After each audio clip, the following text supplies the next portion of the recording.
So basically the question is how to show up in AI answers. Okay, thank you very much for taking these questions. We're here with Tim Soulo, Chief Marketing Officer from Ahrefs. So let's dive straight into it. You introduced Agent A together with MCP and some other updates. And I just want us to tell you a little bit about how Agent A works, what it's capable of, or what you're most proud of it. Yeah, I explain Agent A as a combination of three things. One of them is your favorite AI model, which for me is right now Claude Opus. Second is full unrestricted access to everything in Ahrefs. It's not MCP, it's not API, it's not anything, it's full access. So everything you see in Ahrefs, every piece of data, every filter, Agent A should be able to use it. And finally, marketing skills. Because sometimes it can be as easy as Agent A doesn't understand what the search volume is. Claude or like AI doesn't understand what search volume is, what domain rating is, what other metrics are. You have to explain. So when you use MCP or when you use API, you have to explain what you want to do and what metrics mean. With Agent A, we kind of train it on all this knowledge, so it knows every single data point in Ahrefs, what it is, how to use it, what is useful for, and what are the applications. So yeah, you just don't need to explain to Agent A what to do because it's preloaded with marketing knowledge. So yeah, Agent A, it's AI plus unrestricted access to all Ahrefs data, plus marketing, SEO, and AEO skills. So I guess the biggest difference then is that it's just the context it actually has.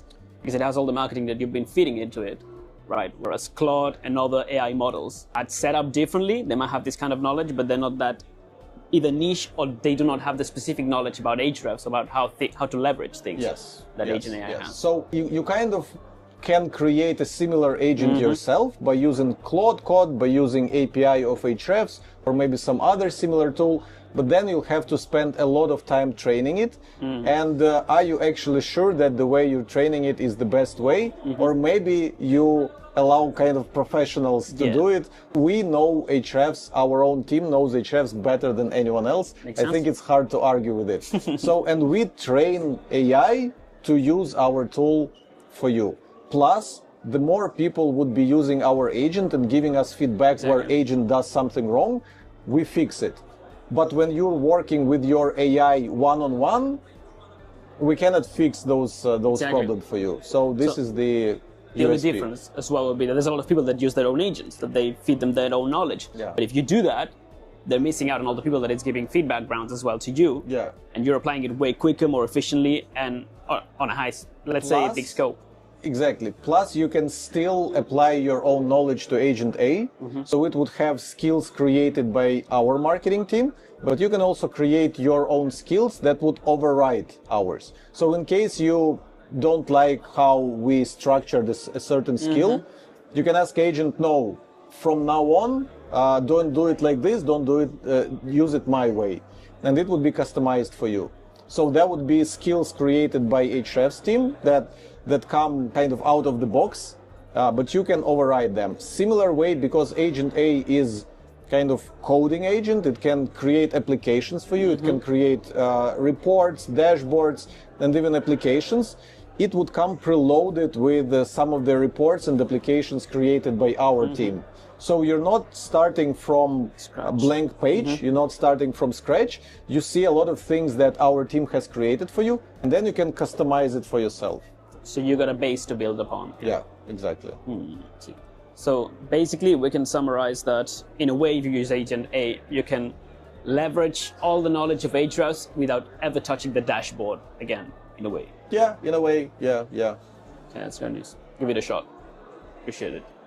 Changing subjects a little bit. That's more of a, for you, rather than Ahrefs, your personal trajectory, things have been written about the funnel talk and everything like that.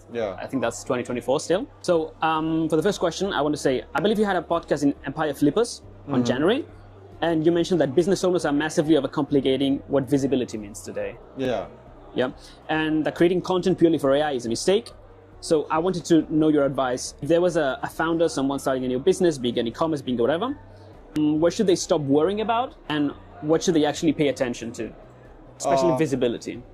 Yeah, so when quotes are taken out of context, it might lead people in the wrong direction, because it is very important to create content, quote unquote, purely for AI. You're still creating it for humans to see, but you're creating it for AI to ingest first. And what I'm saying by this is, today in the world where people would kind of delegate their decisions to AI, you need to make sure that AI has all the information it might need to help someone to make a decision. So basically what I'm saying is that if there's some information about your product or your business or your services that is not available on your website, this is very, very bad.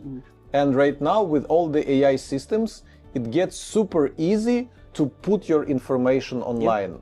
So, and again, humans won't necessarily read, I don't know, 10 pages of text about a specific feature. But AI can read this and summarize it for you and give you the answer to the question you were looking for. So in this sense, you do want to create content for AI, and you want to give as much information about your product as your business as possible, because if previously you were afraid no one is going to read that, no, AI is going to read it. So this is the first answer to the first part of the question. I forgot what was the second one. It's just like, let's say new owners, people just starting businesses, people that want visibility and they cannot get it because they're not a huge brand, maybe they don't have a big PR department. Like, where should they start from? They need to start from their website, because it is the easiest kind of lowest hanging fruit. You need to make sure that all the information that exists in the heads of your employees, of people who work at your company, it is on your website. Because in the same way that someone would talk to your employee and your employee would persuade this person to buy your product or hire you or like use your services, in the same way your website should be persuading AI agents that are visiting it that this is the product or the service that people need to be choosing. But AEO, Answer Engine Optimization, is not only about what you say about you on your own website, it's mostly about what everyone else is saying about you. But the thing is, those two things are connected. Because how can other people say something about you if you didn't give them any information about you? If you're not talking about you yourself. So it starts from you uploading as much information as you can on your own website, and then you go and educate all other websites in your industry, all other websites that talk about the topics that are relevant to your business, about you and your offering. You just have to keep expanding the scope of things, right? Yeah. Okay, I understand. So you have to be doing exactly what we're doing right now, because we have some information about Agent A on our own website, but now I'm coming here and I'm talking to you, and you would publish this interview on your own website, and that would be +1 page for AI to visit and get information from. And the interesting thing is, some of the things that I'm saying are not even on our own website. So I am not doing a good job with my advice to start with. We need to publish more information about Agent A. Okay. Yeah. I saw the Ahrefs study that says that 75,000 brands found branded web mentions correlate more strongly with visibility in AI mode and AI overviews than rather, backlinks. Yeah. So from your point of view, where would you start tackling that, especially for small teams without a PR agency? Like, I see that there's still quite a bit of demand on backlinks and that kind of stuff, right? But I think it's somewhat, I wouldn't say fading, but it's clearly losing a bit of relevance, maybe, compared to the new ways of browsing, looking for content, or engaging with brands. So I wanted to know a bit of your opinion about that. So how do teams with little resource, or not PR department, actually tackle this? They won't. You have a problem. Well, the honest question is they won't. So essentially the question you're asking me, how to get other people to talk about you. Pretty much. So for example, I launched a meditation app. How do I make some other people who are into meditation to talk about me? Well, first of all, they need to know I exist in the first place. So when you're working on your marketing, you're automatically spreading the word about yourself. But again, you might spend $1 million on advertising. You might be on TV, radio, Facebook, everywhere. But is your product good enough for people to like and start talking about it?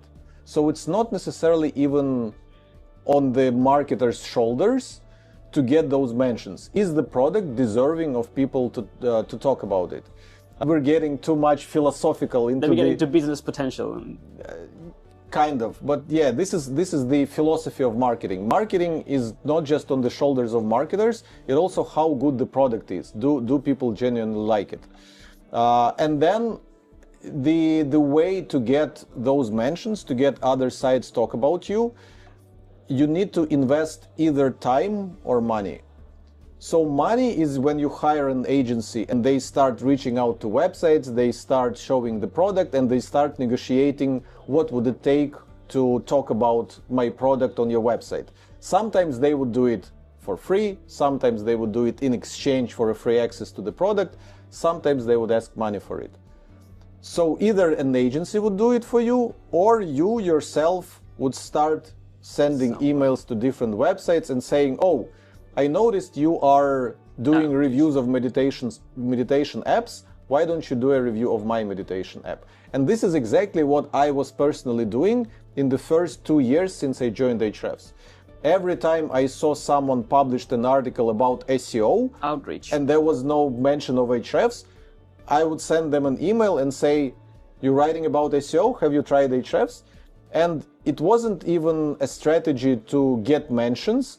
I was genuinely interested. How come someone is writing about SEO and they're not using us? Like, are they insane? Yeah. And same with if you launched a very good product, if you launched a very good meditation app, and you know it's better than anything else, and you see people are talking about meditation, but they're not mentioning your app, you send them messages and say, what's wrong with you? Don't you know about my app? It's as if you make a top 10 sports ever made and then you don't talk about soccer, and everybody's like, what are you doing? Yeah, exactly. So start from your product. Is it deserving of a mention? And if it's deserving of a mention, you either spend money with PR agencies who would help you do it, or you spend your time to personally go to everyone, talk about them, and check see what it would take. Yeah. There is no shortcut. That's just the grindy way. Yeah. Fair enough. Okay. Allow me to go with the final one. Yeah, so I've been using Brand Radar as well, right? I believe there's mentions, citations, and all sorts of things that actually quantify the, let's say, the AI visibility of your brand compared to the competitors that you can put in that, right? And I just want to test, like, beyond the brand mentions that we're talking about right now, what's one thing that you're seeing that actually works right now for getting cited in AI answers? Like, is there any other relevant marker that you say if you got this or if you got a high level of that, you will be cited more? Or is there something that actually surprised you? You say, I thought this might not be the case, but it actually is. Like, whatever you actually feel about this, I'm just really interested to hear about that. So basically the question is how to show up in AI answers. Pretty much. Yeah, like I said, the more of the internet is talking about you, the more the chance that AI would also talk about you. Those things are correlated. If you're popular on the internet, you would be popular in AI answers. So, and we already discussed how to get there. What I wanted to say in this regard. Yeah, in terms of some kind of more tactical stuff, let's agree on the definitions. There's mentions. It's when your brand name is mentioned in text. Yes. And what we call citations is when AI system gives you a link to where it took information from. So this is called citation. And to get those citations, I think as an industry, we're still figuring out how AI systems pick which pages to get information from, because when a person does a search in Google, when they research something, they would visit 2 pages, 3 pages. Yeah. How deep can you go? When AI does searches to find information for you, it can visit 20 pages, 30 pages. If you click deep research, it can visit hundreds of pages. Infinitely, yeah, it goes on. So yeah, and how does it pick which pages to take information from and which not? Honestly, I don't think anyone has a good answer to this question. honestly, I don't think even developers of AI have an answer to this question. It's just happening. Yeah, I think it's more or less random, because what I see happens a lot is I would ask some question to AI to see if our brand Ahrefs is showing up, and then I would get a list of citations, so pages where it took information from. And I see that Ahrefs is not mentioned in the answer. So I'm starting to check the pages which it took information from to see if Ahrefs is mentioned there. And it is. Okay. So it takes the information from pages that mention Ahrefs, but it doesn't take a snippet of information where we are mentioned. Okay. So even the fact that your brand is present on the citations, on the pages where AI is pulling information from, it doesn't guarantee that you're going to end up in the reply. So what matters, of course, is how visible is your mention on the page. Because, for example, if you're talking about what are the best tools for answer engine optimization, and the page that AI system is pulling its information has 40 options, and Ahrefs is one of the 40 options. Okay.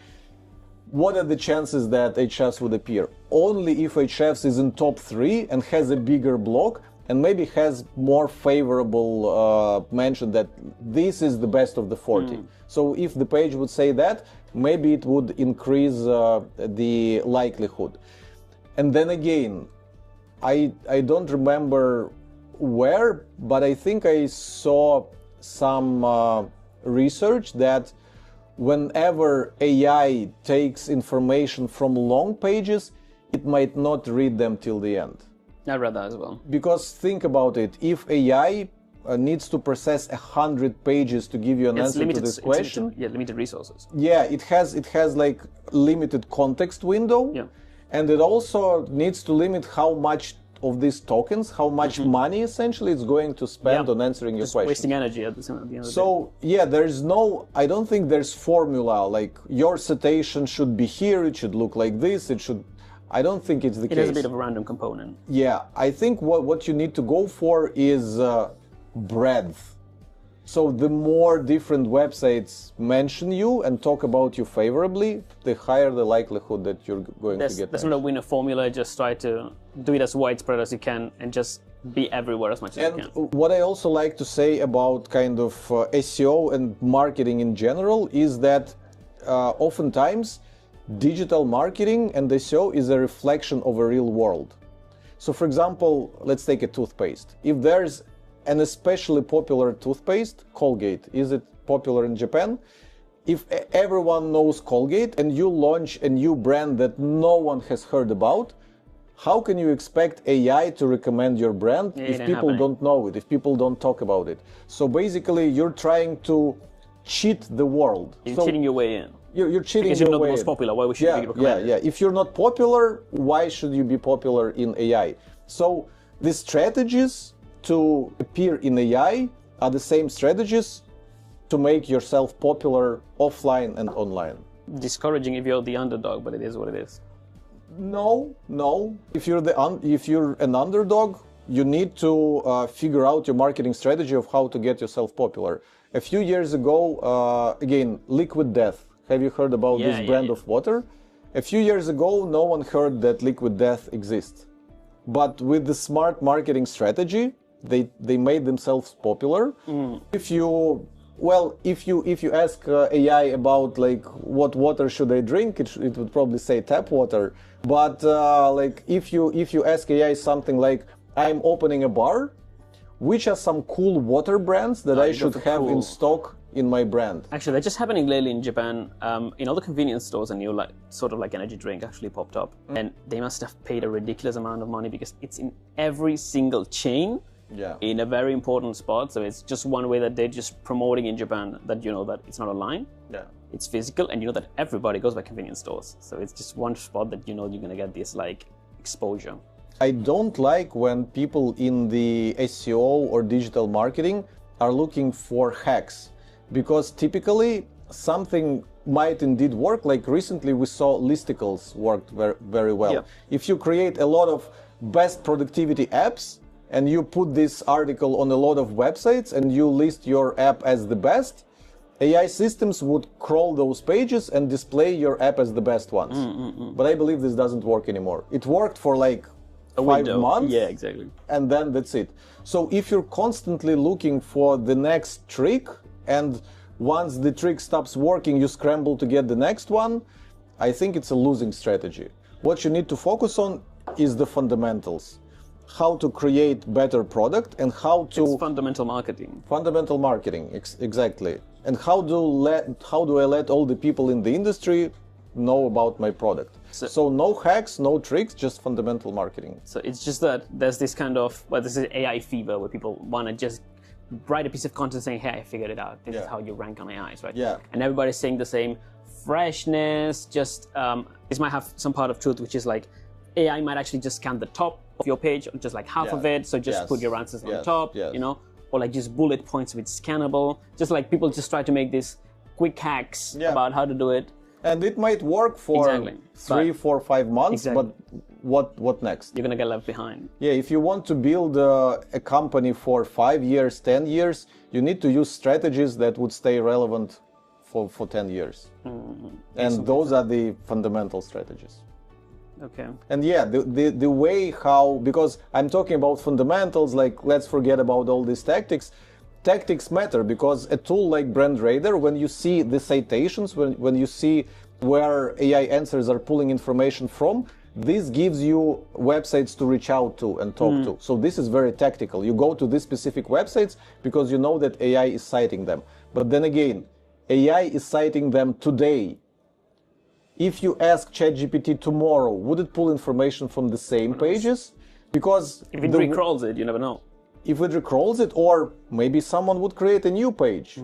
So you have to be one step ahead, and you need to track your brand mentions and your competitors' brand mentions. You need to keep an eye on where they get mentioned. Or better, you need to keep an eye on who talks about your industry and about the problems that your customers are having, but not mentioning any of your competitors. So someone is talking about meditations, but doesn't mention any meditation apps. You reach out.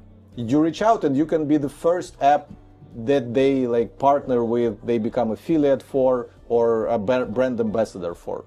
So again, this is also fundamental marketing, but a little bit more tactical. So yeah, this is what underdog should do. They should like invest effort in those kinds of things. So start doing PR in a way. Yes. Okay, fair enough. Tim, thank you very much. Thank you.